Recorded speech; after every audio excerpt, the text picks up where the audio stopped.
Morning, Sheriff's Homeless Outreach. I rode along with deputies from the HART team as they approached an encampment on county property, not far from the Ramona Public Library. You talked to our social workers last time, right? The two deputies were accompanied by social workers from Health and Human Services with the goal of connecting people to services and benefits they might be entitled to, like food stamps and other programs. Arturo, is there any other people staying over here that might need some assistance?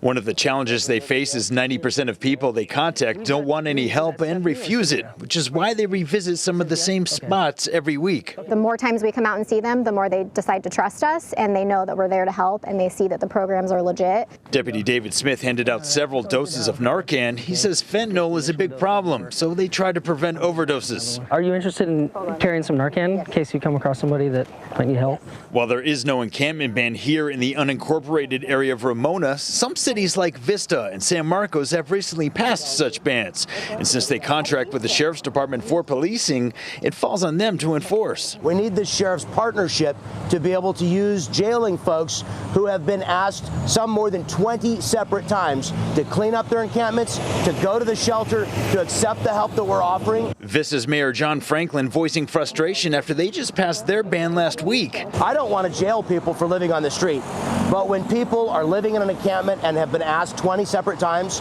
to come to the shelter and to get off the streets and they still refuse, jail has to be a last and worst option. Sheriff Shelly Martinez told CBS 8 that they'll address violations to the new law on a case-by-case basis. But as far as arrests or jail time, she said, quote, a violation of a city camping ban ordinance does not rise to the level of a bookable offense in the county jails, end quote.